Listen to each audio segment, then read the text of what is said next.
قرض بانک و تجارت، درستی نظارت، طرز حلال شفا، همکاری وعده وفا، احکام هجرت، سفر، طبق شریعت نظر، این همه در برنامه ترازوی عمل.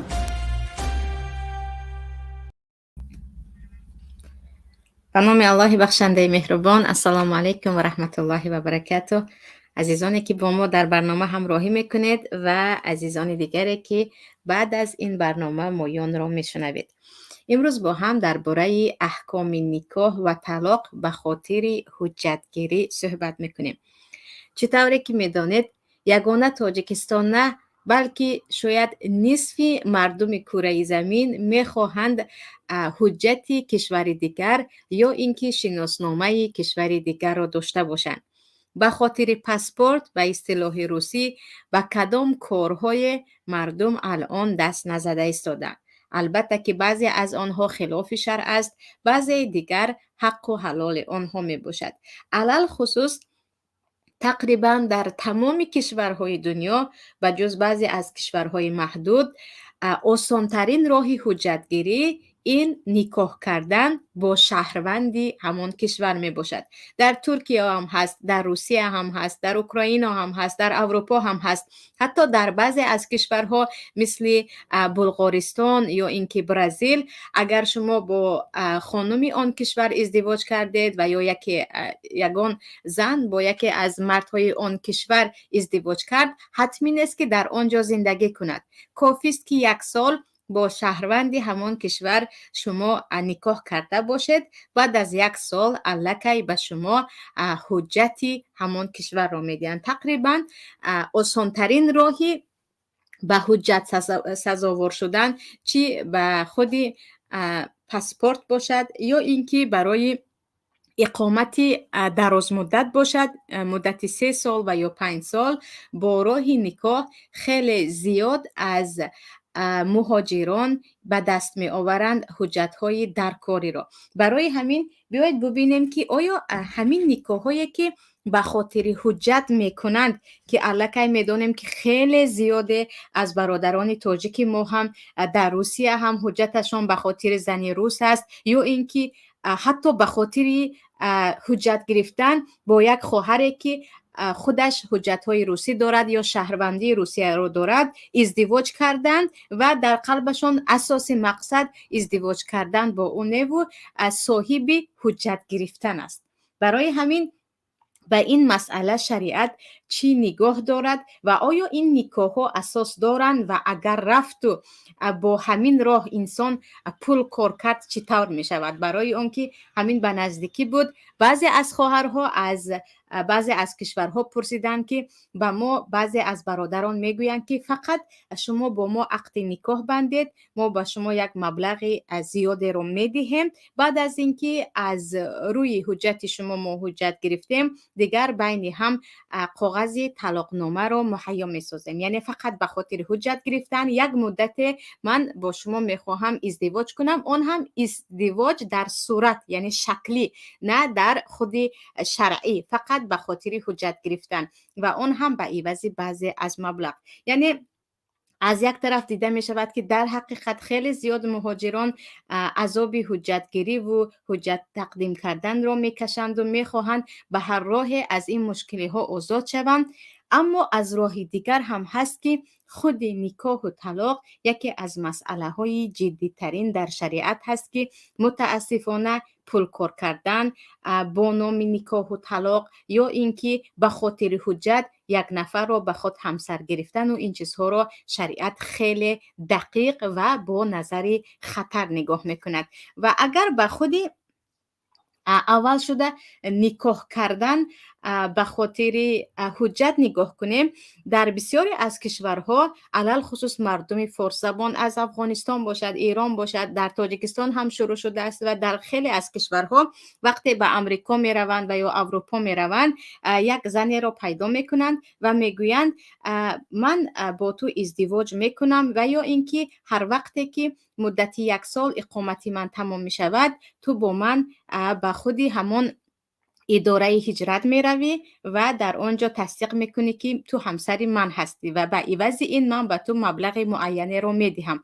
از $10,000 شروع میشود تا بالاتر و یا پایانتر، البته به اتفاقشان نگاه کرده. یعنی یک زن راضی میشود که به عوض مبلغی که میگیرد به یک مهاجر به نزد اداره هجرت رود و به آنها خبر دهد که من همسر این مرد هستم و با همین حجت ها آماده می شود که در آن حجت نوشته شده است که این زن همسر این مرد هست و اینها نکاح کردند یا اینکه نکاح کیها شده بود از طریق مثلا اینترنت و چیز دیگر و این می خواهد با همین شهروندی این کشور را داشته باشد، ولیکن با هم زندگی نمی کنند. فقط هر باره که خود اداره هجرت اینها را دعوت میکند، این مرد و این زن با هم میروند، با هم یگان رابطه ازدواجی یا زن و شوهری ندارند به جز همان حجت هایی که در آن نوشته شده است که اینها با هم همسر هستند و البته همان اقراری که هر دو میروند و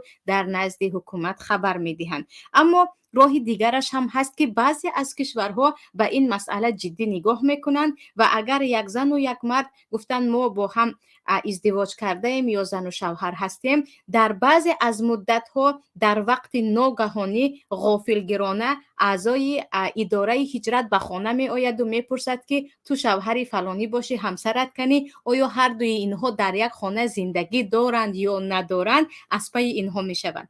انا در این حالت ها خودی مرد با زن اتفاق میکنند که مثل زن و شوهر در یک خانه زندگی میکنند، اما تا زمانی که حجت‌های این مرد روبراه شود، همان روزی که مرد حجت‌هایش رو گرفت، این زندگی به پایان میرسد. این نمودش هم هست. باز نمود دیگرش هم هست که خود مرد زن از این خبر ندارد، به زن میگوید که من میخواهم با تو ازدواج کنم و عموما خیلی جدی به او پیشنهاد ازدواج رو میدهد، اما در قلبش او پنهان میکند که مقصد اساسی از این نکاح این حجت و پاسپورت گرفتن میباشد. آیا انا همین نمودها جایز است یا نه؟ و البته یک راه دیگرش هم هست که در حقیقت مرد اولا مقصدش به پاسپورت صاحب شدن یا خود به حجت‌های درازمدتی اقامت صاحب شدن است، ولیکن برابر این میگوید من با همون زنی که به خاطر حجت ازدواج کردم همراهی او طولانی زندگی میکنم، چه زن دوم باشد یا یکم باشد، من البته اولین مقصدم پاسپورت گرفتن است، اما مقصد دوم اینجا با همین زن ازدواج کردن است که انا همین راهش یگانه راهی مشروع است که در این باره کمی بعد باز با هم صحبت میکنیم. اما درباره شکل‌هایی که در بالا گفتیم، همان لحظه‌ای که زن و مرد با هم شرطنامه بستن که ما با هم ازدواج میکنیم، اما زمانی که مرد حجتهایش آماده شد و الکی قبولی این کشور را گرفت، این ازدواج به پایان میرسد. این مسئله بین تمام علمای سلف و خلف، یعنی تمام علمای معاصر، خواه از خود دارالفتوای اروپا باشد، خواه امریکا باشد، خواه کشورهای عرب باشد، همه اتفاقن که این نکاح متعه باشد و نکاح متعه را پیامبر صلی الله علیه و سلم حرام کردند و درباره‌اش حدیث در صحیح بخاری هم هست، دیگر کتاب ها هم هست که پیامبر صلی الله علیه و سلم گفتند ای مردم اینی قد کنت اذنت لكم فی الاستمتاع من النساء و ان الله قد حرم ذلك الى یوم القیامه. ای مردم من به شما نکاح متعه را، یعنی نکاح موقتی را که یک وقتینچه با هم ازدواج میکردند و بعد از مدت طلاق میدادند و این را زن و شوهر میدانست، در اول ها اجازه شده بود، پیامبر گفتند من این را برای شما حلال گفته بودم، الان بدانید که پروردگار این نکاح را تا روز قیامت برای شما حرام گردانید و نباید از این به پس کسی به خود نکاح موقتی یا نکاح به خاطر طلاق دادن بعد از زمان معین دست بزند. با همین دلیل تمام علما میگویند هر مردی که در وقت نکاح کردن به زن گفت که این نکاح ما تا مدتی معین است، تا وقتی که من حجتم را به دست گرفتم، تا سال آینده که من فقط تا سال آینده میخواهم همینجا باشم، یا عموما یک مدتی را معین کرد و زن به این اجازت داد و گفت من هم راضی هستم. و بالای این البته که به این چیز یگان زن به پول اجازه نمیدهد یا راضی نمیشود. خیلی زیاده از مرد ببخشید زنهایی هستند که ببخشید خودشان را به اجاره یک مرد در یک مدت میدهند که اینها را همسر هم گفته نمیشود، میگوییم زنهای اجاره دهنده، که با این حالت پولهای زیاد به دست می آورند و خیلی زیاد حتی شرکت های میانه رو هم هست که با زبان فارسی و دیگر زبان ها پیدا میکنید که در آنجا گفته می شود که ما برای شما راهی آسان ترین شهروندی کشورها رو نشان می دهیم، فقط به مبلغ زیادی که قسمش رو به ما همچون میانه رو می دهید، قسمش رو به اون طرف که همسر شما می شود. خواه مرد خواه زن در این مسئله خیلی زیاد پول کار کرده ایستادن. انا برای مسلمان ها چون نفرانی که میخواهند از روی شریعت اسلامی زندگی کنند، تمام علما اتفاق هستند که وقتی که مرد به زبان همین شرط و شروط رو آورد یا زن خودش گفت که من با شما ازدواج میکنم در مدتی معین به خاطر حجتگیری، این نکاح متعه می شود و حرام است و مبلغ گرفتنش هم حرام است و این زندگی هم کاملا حرام می باشد و عموما جایز نیست. اما راهی دیگرش و حتی نکاح از اولش درست نیست و این چونین زن و مرد گناهکار می شوند. لیکن مردی که در قلبش پنهان کرد که او به خاطر حجت گرفته ایستاده است و او در قلبش پنهان دارد که من این زن را بعداً طلاق می دهم، اما در وقت نکاح به زبان نآورد، البته که الله از قلب اون مرد باخبر است. نکاح اینها صحیح است چون مرد این چیز را نگفت و کسی بیخبر بود، لیکن مرد به این کارش گناهکار می شود و حتی باید که به خاطر این کار کردگیش جبران پولی به آن زن بدهد که زندگی یک زن را به مسخره گرفت. ولیکن راهی که خود شریعت اجازت میدهد این است که مرد خودش البته اگر نیت اولش گرفتن حجت یا شهروندی یا قبولی کشور دیگر باشد، نیت دومش زندگی کردن بردوام با همون زن باشد. وقتی او گفت من هم حجت میخواهم هم بردوام میخواهم با همون زن زندگی کنم، در این وقت او نه گناهکار می شود نه خللی در نکاحش هست، اما شرط و شروط دارد. شرط و شروط در آن است که آن زنی که به ازدواج گرفته ایستاده است حتما یا باید مسلمان باشد یا باید از اهل کتابی باشد، یعنی یهودی یا نصرانی که پاک دامن است. برای آنکه با ازدواج با یهودی و یا نصرانی و اهل کتاب را الله با شرط و شروط حلال کرده است. والمحصنات من المؤمنات والمحصنات من الذين اوتوا الكتاب من قبلكم. برای شما زنهای پاکدامن مؤمنه و زنهای پاکدامنی که اهل کتاب هستند حلال هستند. اگر آنها پاکدامن نیستند یا اهل کتاب نیستند، کمونیست هستند یعنی الحاد به خدایی رو اعتقاد دارند، یا بت پرست هستند یا هندوس هستند یا هر چیز دیگری رو به جز دین آسمانی قبول دارند، با آنها یگان نمود رابطه کردن، ازدواج کردن، اگرچه مقصد با آنها دوام زندگی کردن باشد هم عموما جایز نیست. و اینجا خود لجنه فتوای اروپا که در این باره در شهر خطا نکنم دانمارک فتواشون رو اعلان کرده بودند، میگویند بجز اینکه در این نمود نکاح مسخره کردن است، مسخره کردن شریعت است و میثاق و غلیظ گفته الله در قرآن نکاح را ذکر میکند که این یک وعده خیلی غلیظ است، یعنی وعده هست که باید وفا شود. این نمود برای حجت بازی همسر گرفتن و نکاح کردن که البته مرد مسلمان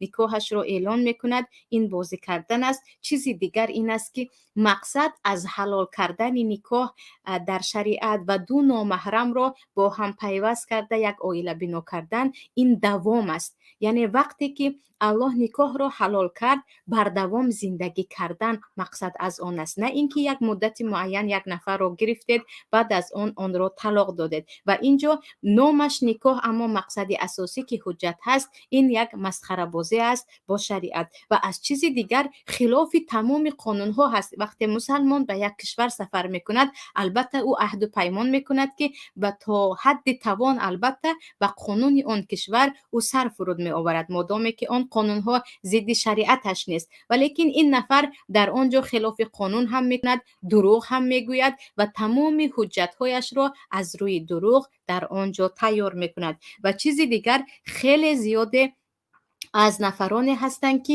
бо яҳудиву насронӣ на, ҳатто занҳое ки шавҳар доранд, яъне шавҳари инро гражданӣ мегӯянд дар русӣ, шавҳарҳое ки масалан аз рӯи ҳуҷҷатӣ нестанду ҳамчун зану шавҳар дар як хона зиндагӣ мекунанд, ба ин никоҳҳо рафта пул кор карда истодаанд. яъне як зани як мард аст, аммо дар ҳуҷҷат онҳо никоҳ коғаз надоранд ё ҳуҷҷати никоҳ надоранд.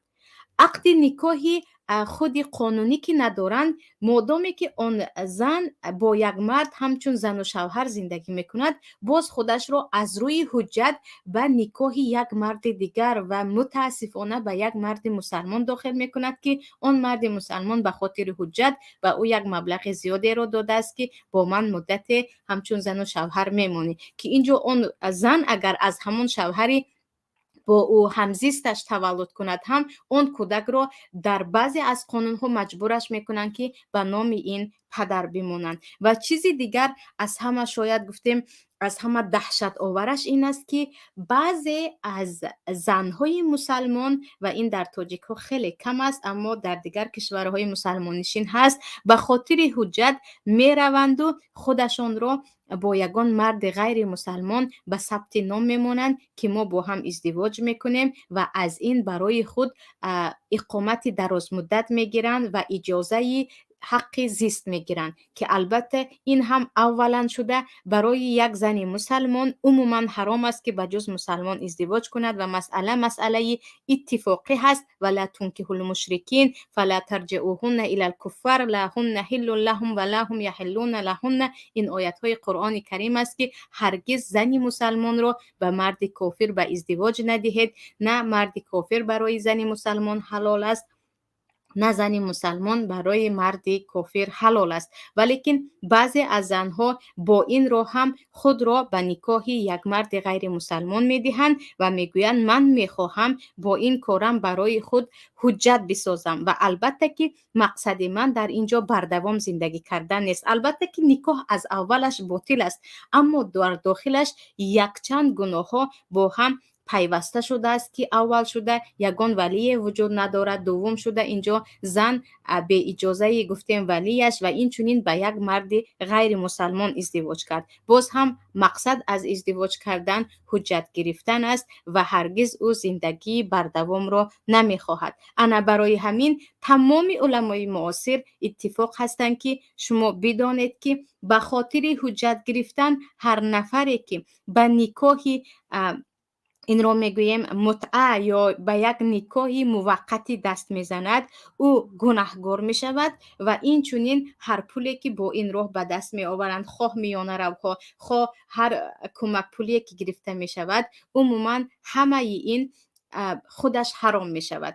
ва масъалаи дигар ин аст, ки ин бозӣ кардан бо никоҳи шаръӣ, бо қонуни шаръӣ мебошад, ки шариат никоҳро барои марди мусалмон, албатта бо зани мусалмон ё бо зани масеҳӣ ва яҳудӣ иҷоза дод, аммо на бо ин шакл, ки фақат мақсад аз он ҳуҷҷатгирӣ бошад ва ҳатто муддате бо он зан зиндагӣ кард.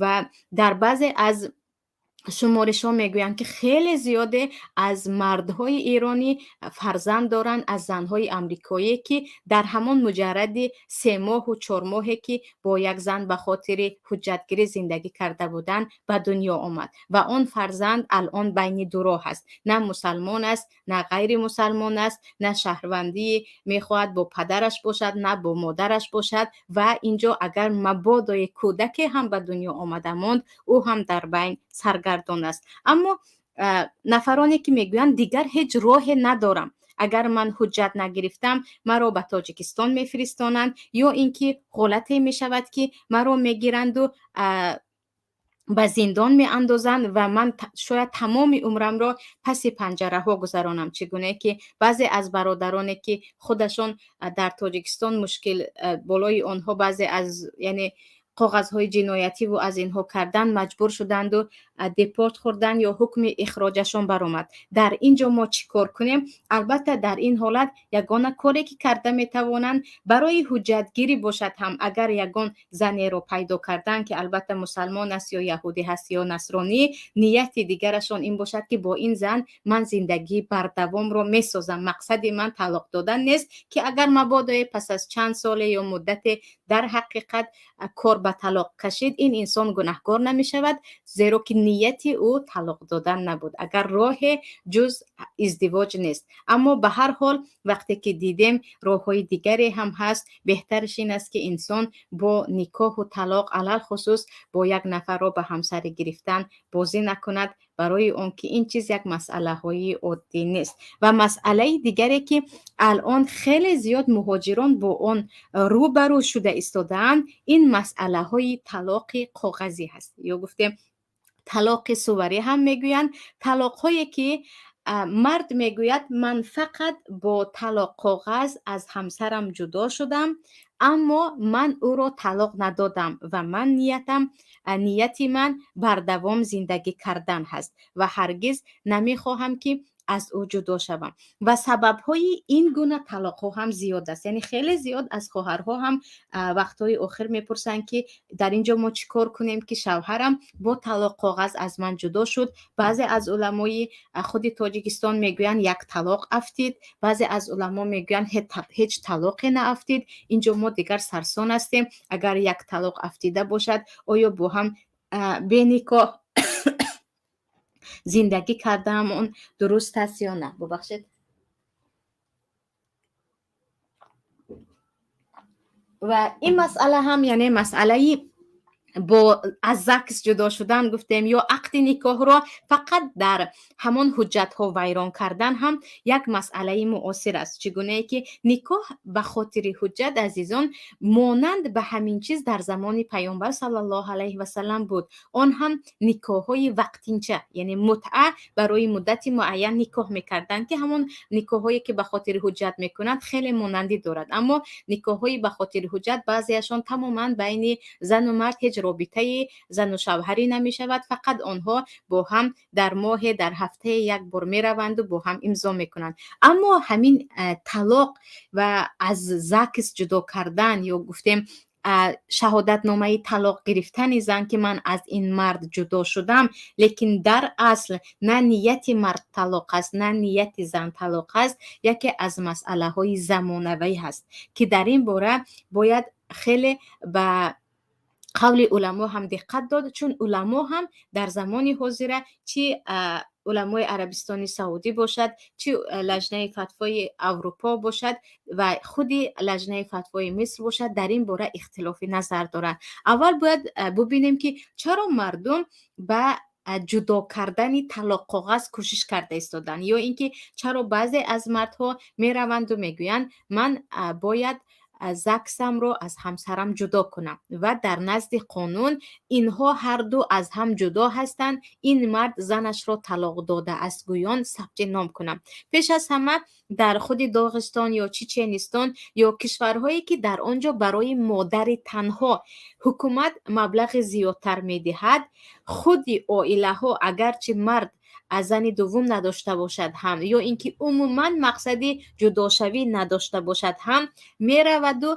نکاح خود را از همسرش جدا میکند، به خاطر آنکه اگر همچون مادر تنها یا بروسی مدعدیناچ که اگر او زن اگر ثبت نام شود به او کمک پولی را روسیه زیادتر میدهد و برای گرفتن خانه هم مدتش کوتاه‌تر می شود. برای همین بعضی از عائله ها فقط به خاطر به همین مبلغ صاحب شدن میروند و زکس را از هم جدا میکنند تا که زن به کمک پولی زیادتر سزاوار شود، یعنی محض برای زیادتر کمک گرفتن از کشور. انا در بعضی از کشورها چگونه که مسئله نکاح بود، بعضی از برادرها میخواهند برای حجت گرفتن با یک زنی خارجی ازدواج کنند و برای حجتشان کاملا درست شدن باید آنها از همسر یکم با طلاق یا از زکس جدا شوند، برای اون که اگر نامی آن همسرشان در خود حجتهایشان باشد در این وقت برای آنها هرگز زن دوم گرفتن اجازه نمی شود. برای گرفتن حجت یک کشور یک زن را به خود نکاح می کنند و زن اصلی خود را با طلاق، البته طلاق در نزد سودیه یا قاضی جدا می کنند، اون هم فقط به خاطر گرفتن حجت. و بعضی ها هستند که به خاطر آنکه زن دوم گرفتن و زن دومشان رو میخواهند به زکس خود درارند، گفتیم یا ثبت نام خود کنند، به زن یکم خود میگویند که من فقط از با حجت از تو جدا میشوم و زن دومم رو به خود نکاح میکنم، تو همچون همسری من میستی، اما در حجت هر دوی ما از هم جدا شده ایم. و البته باز یک چند نمود یا سبب های دیگری هست که بعضی ها در کشورهایی که برای زنی تنها سفر کردن آسانتر است یا گرفتن شهروندی برای یک زنی که به شوهر است و کودک زیاد دارد و به زنهای تنها جای کار در آمدن خیلی آسانتر است، فقط به خاطر همین کارها شده از شوهر خود در حجت جدا می شوند و طلاق کاغذ می گیرند و هر دو هم می دونند که اینها مقصدی جدا شدن ندارند و یگانه به خاطر همین مصلحت ها یا به خاطر همین نمود آسانی هایی که به زندگیشان می آید از هم جدا می شوند. با این خودی شریعت چی می گفته باشد؟ آیا این گونه خودی طلاق کردن جایز است یا نه؟ پیش از همه این رو بدانیم که البته که در پیش قاضی باشد، در پیش خود نفران حجت ده باشد، این دو نفر می روند و گپی دروغ می زنند، در حالی که عموما با هم ازدواج کردنی هستند و عموما یگان خیل نیت طلاق را ندارند، می روند و می گویند ما از هم جدا می شویم که با دروغ شروع می شود. مسئله دیگر این است که وقتی مرد با زبانش می رود و در نزد هر کسی که هم باشد می گوید من زنم را طلاق دادم و من می خواهم از این زن حجتاً جدا شوم و این دیگر با من زندگی نمی کند، این مسئله اتفاقاً در نزد تمام علما طلاق می افتد.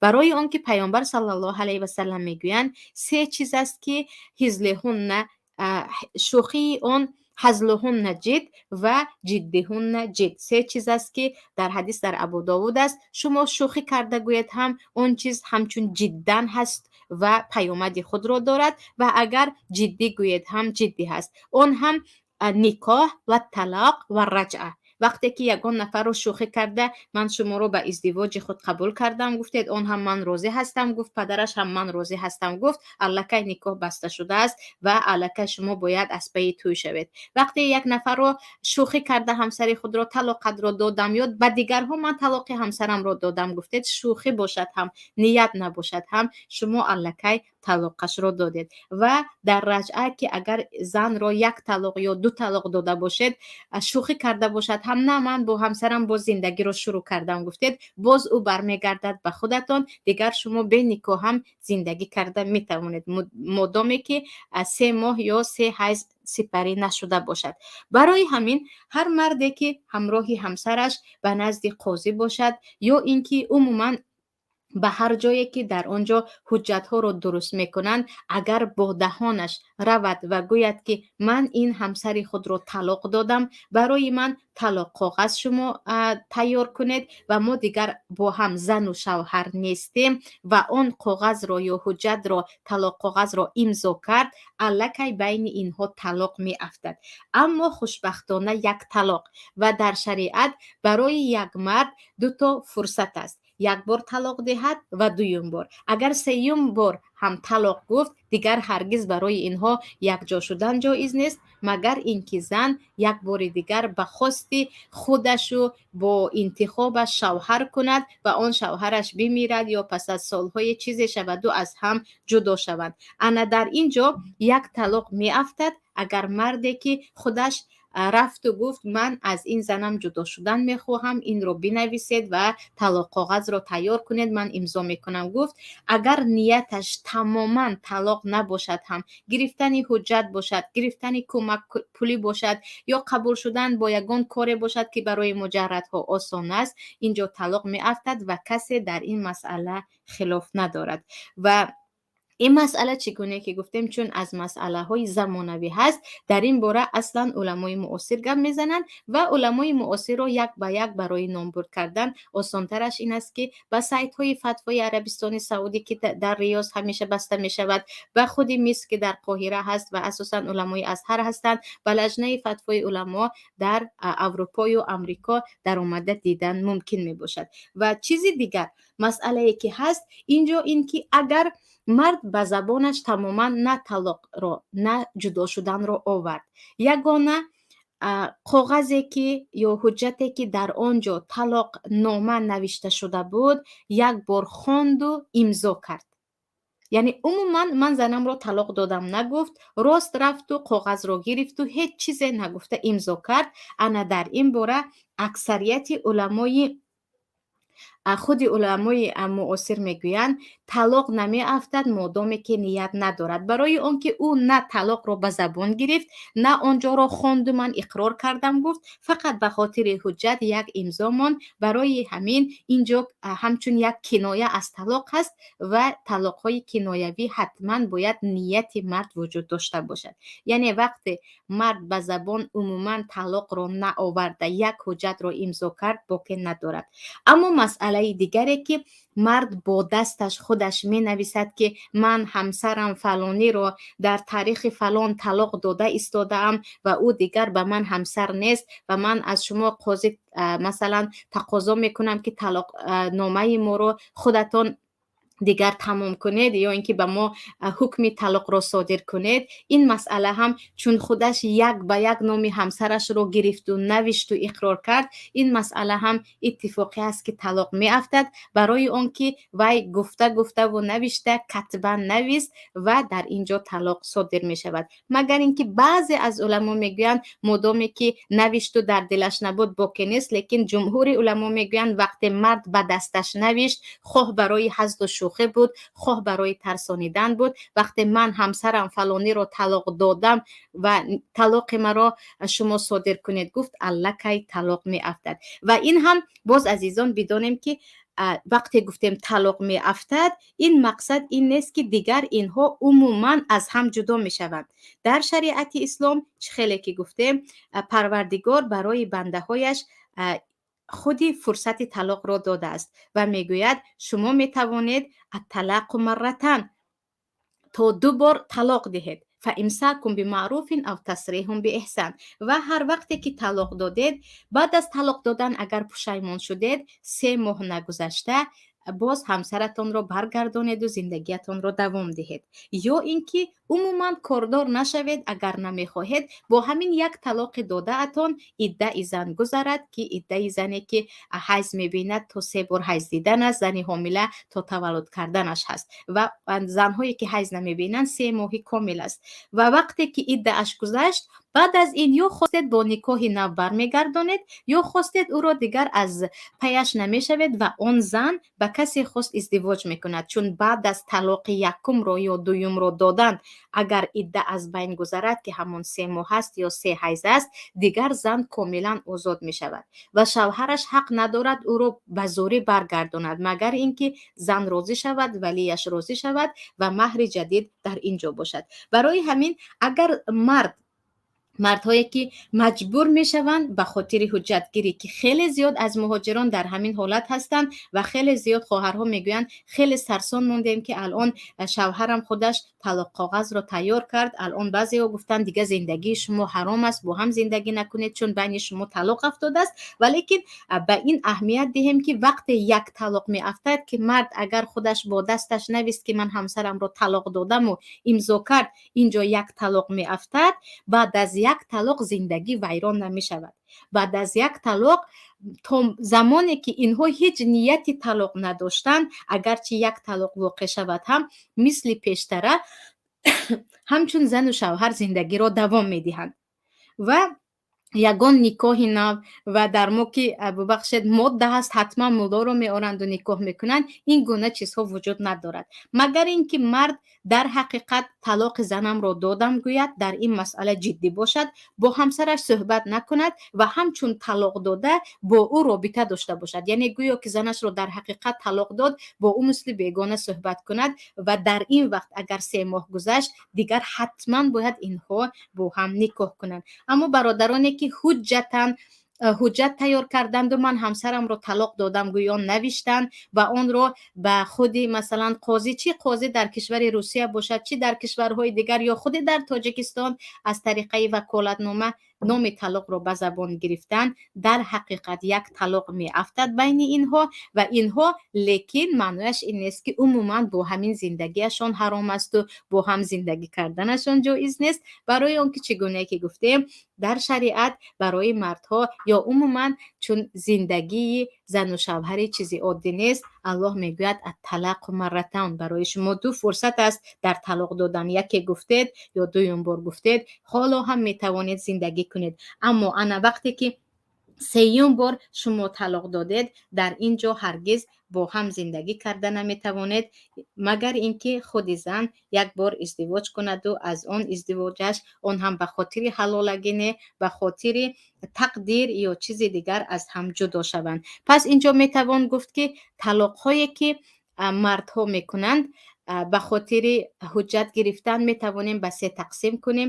Яке ин ки дар ҳақиқат мард ҷиддӣ ҳаст, ҳам дар нияташ, ҳам дар ҷудо шудан, ки дар ин вақт агар 3 моҳ гузараду бо ҳамсараш оштӣ накунад ё суҳбат накунад ва дар дуруст кардани талоқ коғаз ӯ ҷиддан аз он зан ҷудошавӣ бошад, пас аз 3 моҳ гузаштан ё 3 бор ҳайз дидани зан, дигар инҳо бо ҳам якҷо намешаванд магар бо никоҳи нав. Аммо барояшон фурсат ҳаст ки инҳо метавонанд якҷоя шаванд. Лекин мардҳое ки умуман нияташон нест, аммо ба забон ман ҷудо шудам, ман талоқашро додам, ман аз ин ҷудо мешавам мегӯянд, инҷо як талоқ меафтад ки баъд аз ин бе ягон никоҳ ҳам модоме ки бо ҳам зану шавҳарӣ доранд ва ҳеҷ қаҳригӣ дар байнашон нест, зиндагиро давом дода метавонанд. Аммо бародарое ки ягон хел талоқ коғазро иқрорам накарданд, нахонданд ҳам, байни якчанд ҳуҷҷатҳо ҳамин хел имзо карданду дигар доданд, ана ин масъаларо аксари аз уламои муосир дар худи лаҷнаи фатвои Арабистони Саудӣ ҳам ҳаст ва баъзе аз суханҳои уламои Арабистони Саудиро ҳам оварданд ки ин ҷо як имзо ҳаст ва он имзо модоме ки мард ягон хел ба забонаш на талоқро гирифт, на иқрор кард, на нияташ буд, иншоалло ки ягон хел талоқ намеафтад. Ва ин ҷо шояд баъзе аз масъалаҳоро нагуфта гузашта бошем. Дар рафти савол агар ба он ишора шуд, ҳатман аз нав зикр мекунем. Алон бошад ба қисми саволҳо мегузарем, албатта агар саволҳо бошанд. Саволи якум: ман дар Русия бо як зан никоҳи расмӣ ба хотири ҳуҷҷат доштам. Ин зан то паспорт гирифтани ман аз кадом марде фарзанддор шуд. ҳангоми шаҳодатномаи таваллуд гирифтани кӯдак маро ҳамчун падари кӯдак муаррифӣ кардааст. Чун ақди никоҳи расмӣ ки доштем, маро касе ба идораи ЗАГС ҳангоми гирифтани шаҳодатномаи кӯдак даъват накард. Аз ин зан ҷудо шудам, аммо ҳоло ба кӯдак алимент месупорам, яъне кӯмакпулӣ. Ҳарчанд кӯшиш кардам нашуд, ҳайронам чӣ кор кунам. Ана ҳамин саволкунандаи азиз, бародари азиз, яке аз паёмадҳои бади никоҳ ба хотири ҳуҷҷат аст, ки ин мушкили ягона дар сари шумо нест. хеле зиёд аз мардҳо, чӣ дар Амрико бошад, чӣ дар Аврупо, дар Русия, бо ҳамин ҳолат ба гуфти худамон ба доми занҳои фиребгар афтидаанд, ки ҳатто баъзе аз оилаҳое ки худашон эълон менависанд ки мо барои гирифтани ҳуҷҷататон кӯмак мекунем ва фалон маблағро мехоҳем, асоси нияташон чунин аст ки ҳатто мегӯянд 2-3 фарзандро дар баъзе аз кишварҳо ба номи ҳамон бечора падари тоҷик мекунанд ки ана ин бояд ба ин алимент сипорад, дигар ин бечора бародар тамоми умр дар ин ҳолат мемонад. Албатта ки дар ин вақт الان چی میگوییم که قانون هرگز طرف شما رو گرفته نمیتواند. برای اون که شما خودتان قانون که نمیگوید اون وقت چرا دروغ گفتی و برعکس بالای این باید سرزنش هم میکند. یگانه کاری که کرده میتواند که البته همچون مشورت با اون زن با طریقه پول صحبت کنید که به تو فلان مبلغ رو میدهم، دیگر خودت همراه من رو و این کودک رو از نام مرا از پدریش بگیر. یگانه راهش همین است که با اون زن اتفاق نامه میبندید که من الان به دستت مبلغ رو میدهم و مرا از این خلاص میکنی اگر راضی شد که از این مشکلی خارج میشوید. و وقتی لجنه علما در این باره میگویند این کار حرام است به خاطر حجت گرفتن یگان زنی رو، علل خصوص زنی غیر مسلمان رو به نکاحتان نگیرید، اول شده میگویند اگر آن زنها که پاک دامن نیستند و خودشان هم میدانند که نکاح شما جدی نیست، از کسی فرزنددار شدن، آن فرزند را به نام شما میگذارند و آن کشور از شما نفقه طلب میکند که بلا بالای بلا سر شما میآید، که البته این هم بالای سر شما آمده است که البته ببینید که شاید آن زن را خریده شود، یعنی مقصد از خریده شدن با او اتفاق نامه بسته شود که من به تو مبلغ میدهم و اون کودک رو ده، یا شاید راههای دیگرش باشد که از طریقه اثبات کردن با DNK میگویند، یعنی با خون و با تشخیص که شما پدر اصلیش نیستید، شاید در سود یا در نزد خود قانون روسیه شما اثبات کرده توانید که من پدر او نیستم و نمیخواهم نام من در حجت او باشد، که البته با مشورت کردن امیدوار هستیم راه حلش را پیدا میکنید.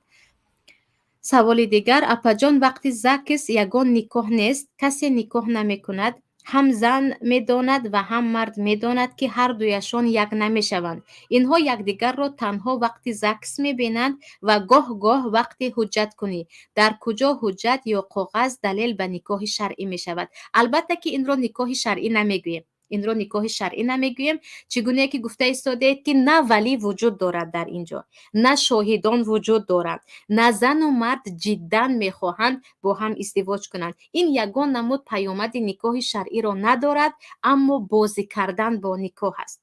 بازی کردن با نکاح معنیش بازی کردن با اینکه من با او خانه‌دار شدم گفتن یک مرد مسلمان است، که برای یک مرد مسلمان با این گونه مسئله های جدی نکاح یا گرفتن یک نفر یا یک نفر را کتی اتفاق بستن که من با تو تمام عمر ببخشید برای حجت همچون زن تو رو به خود قبول کردم، اینها همه اش خودش بازی کردن با نکاح می باشد، یا اینکه نکاح را در جای استفاده کردن که یگان پیامدها ندارد، انا برای همین حرام است و گناهگار است. ولیکن البته که در اینجا هیچ چیزی همچون نکاح دیده نمی شود، نه ولی وجود دارد و نه شاهدها وجود دارد.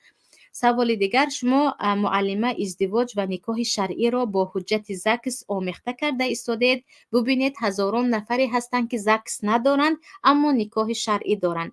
مگر به خاطر زاکس کاغذ نداشتن نکاح آنها ناقص است؟ اگر ناقص نباشد پس زاکس هم هیچ ربط به نکاح شرعی ندارد. البته که اینجا شاید یک سوی تفاهم شده باشد سوال کننده عزیز، برای اون که زاکس خودش را اگر ترجمه کنید همان نکاح است و در تاجیکستانی ما نکاح شرعی و زاکس را با هم همیشه یکجا میکنند و یگانه مشکلی در آن است که مثل کشورهای دیگری مسلمان نشین مثل مصر و مثلا کشورهای دیگر برای خود مفتیات و یا خود علمای اسلام اجازه نمیدهند که آنها زاکس را خودشان اخراج کنند یا اینکه شهادت نامه نکاح را آنها دهند. اینجا یک نفر نکاح میکند، دیگر نفر آن نکاح شده را مینویسد.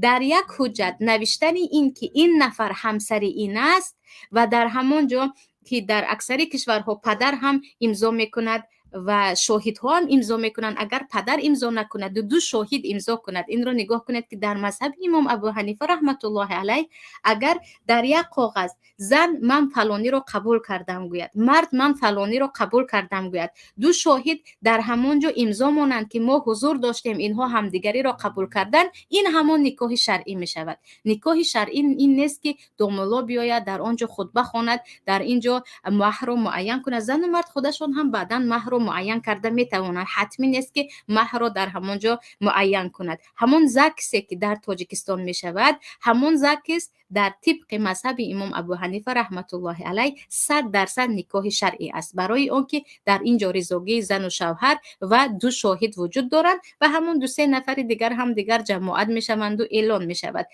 ولی در دیگر مذهب ها در آنجا رضاگی پدر هم حتمی است. اگر پدر اجازه نداد یا برادر اجازه نداد، این نکاحش باطل است و باید اجازت گیرند. برای همین زکس از نکاح دیگر چیز گفته نمیتوانیم و علل خصوص در مذهب امام ابو حنیفه چگونه که گفتیم، همون زکس هایی که هست 100% همون نکاح شرعی است که تمامی رکنها و شرط های نکاح در آن وجود دارد. و البته که وقتی که یگان مولا آنها را نکاح نکرد، به مسئله چونی نگاه کنیم، یگان مولا دو نفر را نکاح نکرد، هر دو با شاهدها رفتن نوشتن که من تو رو قبول کردم، ازدواج کردیم، دو شاهد امضا کرد، در همانجا بوده ها یا خود همون کسی که مسئولی نکاح هست او گفت شمایان را اعلان کردم، این نکاح شرعی است. این نکاح شرعی است. البته در مذهب امام ابو حنیفه که میگویند زنی بالغه و عاقله به اجازه پدر هم میتواند، که خلاف جمهور است.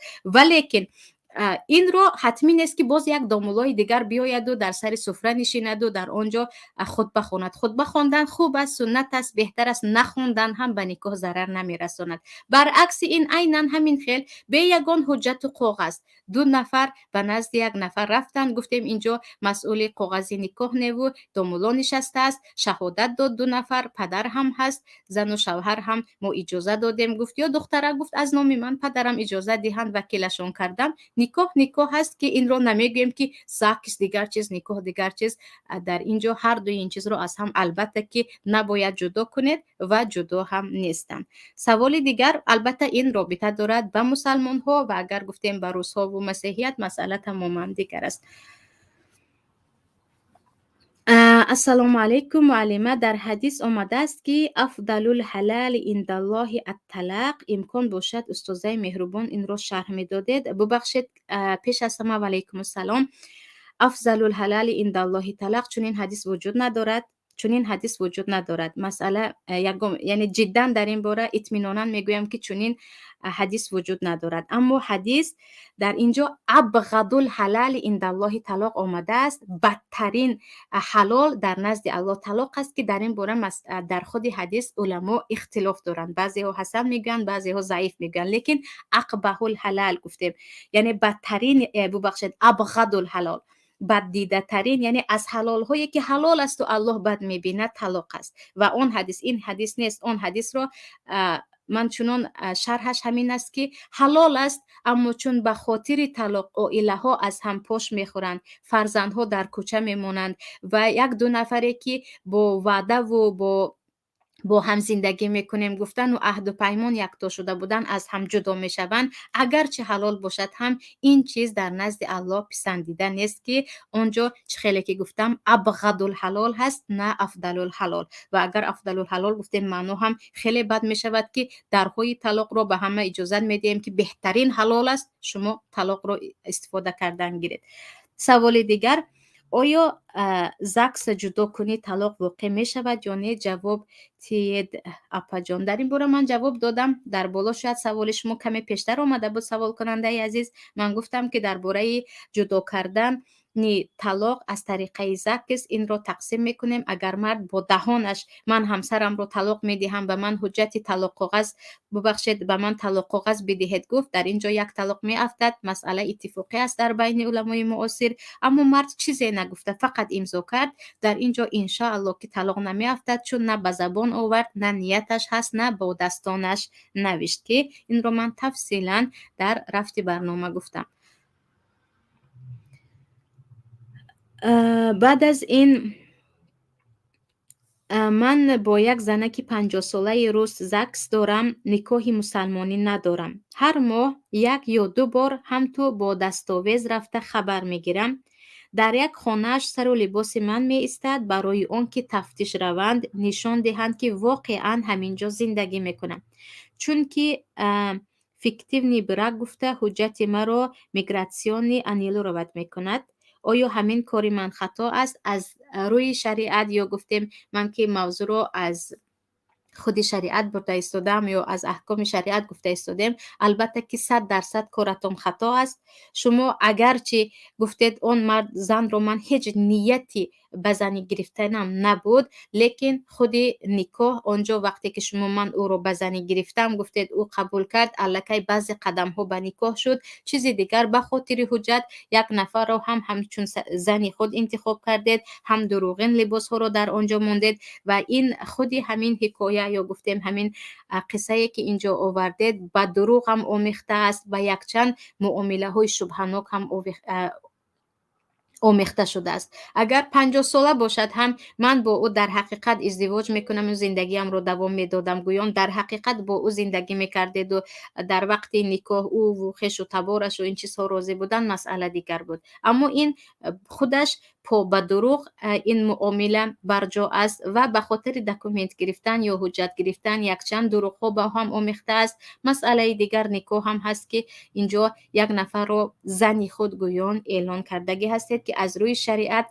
همه علما، خیلی که گفتم در خود لجنه فتوای علمای سعودی هم اروپا هم آمده است که این نمود نکاح کردن برای یک مرد مسلمان حرام می باشد و گناه است.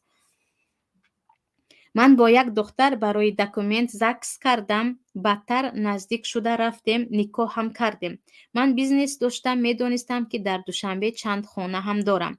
وقتی شنید که من در تاجیکستان توی عروسی میکنم، اومده مرا به سود داد، هم تقسیم مال غیر منقول کرد و هم به بسیار نکاحی متهم شدم. 28 ساله شده عروسی کردم و زندگیم برباد شد. البته که اینجا هم مسئله باز برمیگردد و اینجا به فکرم درباره ضررهای نکاح‌های حجتی نگویم هم می شود، برای آنکه در سوالها چگونه دیده ایستادیم خیلی زیاد قربانی این نمود نکاح‌های تقلبی شدن گویم هم می شود، برای آنکه فقط به خاطر زکس ازدواج میکنید. بعد از این البته که اون نفر نمیداند و اینجا به اون نفر هم نگفتید که من بعد از این وقتی خواستم من ازدواج میکنم، در اینجا او بعد از اون که میفهمد ازدواج کردید میتواند به سود دهد و کارهای دیگر دهد. برای همین برادران عزیز به همین مسئله که این چیز رو اساسا شکر پروردگار که خواهرهای تاجیک ما به این دست نمیزنند، برعکس کشورهای همسایه که همون کشورهای همسایه خودمون همزبانان خودمون خیلی زیاد زنها میروند و خود را به نکاح یک مرد غیر مسلمان یا به یک مرد مسلمان می اندازند و میگویند به خاطر حجت من همسر او شدم. لیکن در ما که در زنها این چیز را دیده نمی شود و خوش به حال زنهای تاجیک که تا حال پا به بند شریعت هستند و این مسئله ها را جدی نگاه میکنند، چون در اکثر برادرها این دیده می شود، به همین مسئله جدی نگاه کنیم. شاید راه دیگری حجتگیری باشد، شاید راه حجتگیری رو خیلی که گفتیم جدا آره هم حجت میگیرم هم فلانی رو و ازدواج خودم میگیرم گفتن باشد که این راه ها رو گیرید، از اینکه یک نفر رو فقط به خاطر حجت به زنی گیریم و بعد از این او دیگر نه زن است نه زن نیست و او هر لحظه میتواند برای ما پرونده باز کند و شمایان را به سود کشاند و چیز دیگر. این مسئله رو جدا نگاه کنیم و واقعا متاسفم برای برادرانی که به خاطر حجت به این گونه نکاح ها دست زدن، سپس نمیتوانند که از این غار خودشان رو به بیرون کشانند. سوال دیگر،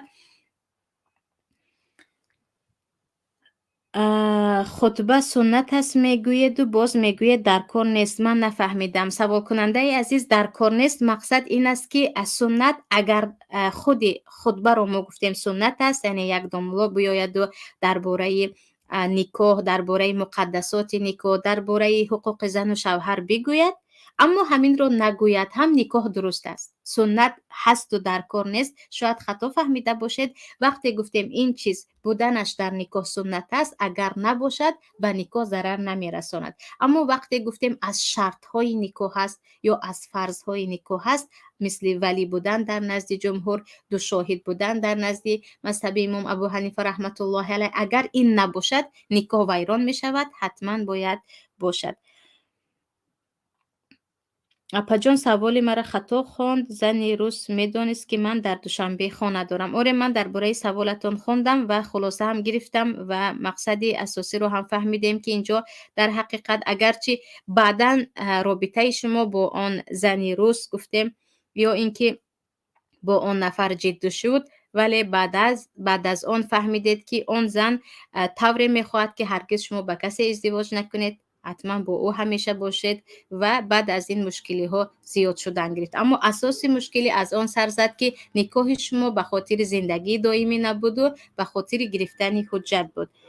سوال دیگر، اپای مسلم احمدی: عذر، من در نوشتجاتم خطا نوشتم، ابغض‌الحلال را من افضل نوشتم، عذر بسیار. یگان عذر نپرسید، خیلی خوب که در وقت جواب دادن به سوال به این توجه کردیم. سوال دیگر،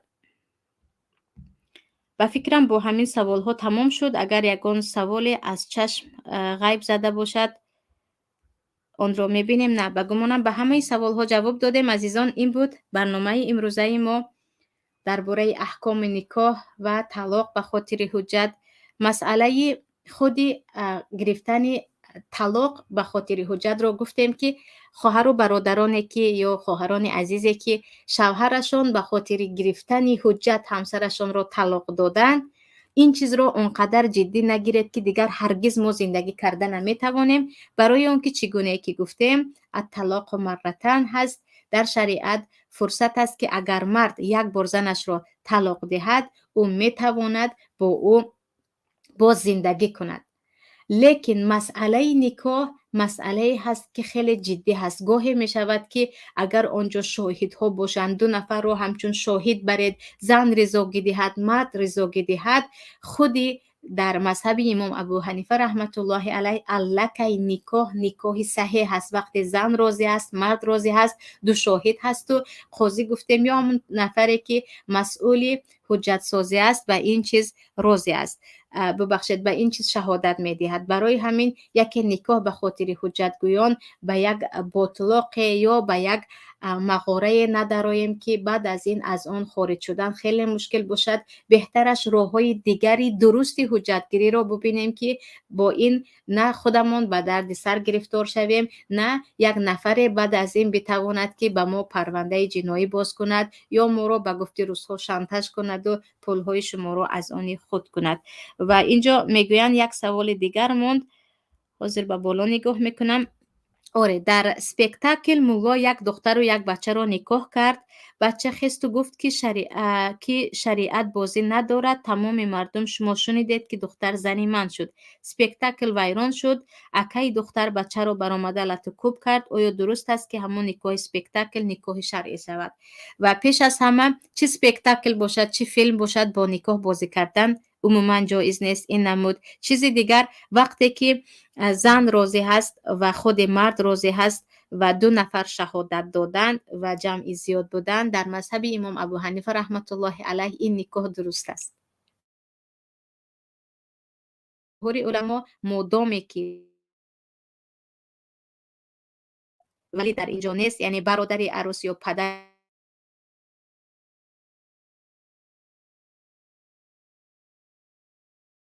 و همین روز بین علما احناف یا ابو حنیفه رحمت الله علیه و بین دیگر علما اختلافی مانده است، ولی به هر حال چون خیلی به شبهه نزدیک است و میتواند او بگوید که من موافق مذهب امام ابو حنیفه کار میکنم، بهترش این که به این گونه بازی ها یا سپکتاکل ها هرگز اجازه ندیم. اگرچه بازی باشد هم جد و هم نجد و هزل و هم نجد، این چیزها به جدی میکشد.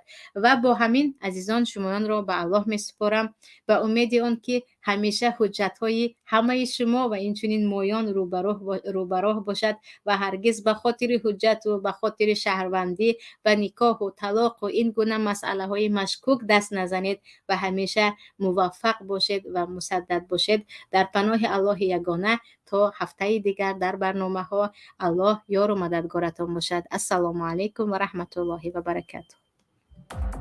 قرض بانک و تجارت، درستی نظارت، طرز حلال شفا، همکاری وعده وفا، احکام هجرت، سفر، طبق شریعت نظر. این همه در برنامه ترازوی عمل.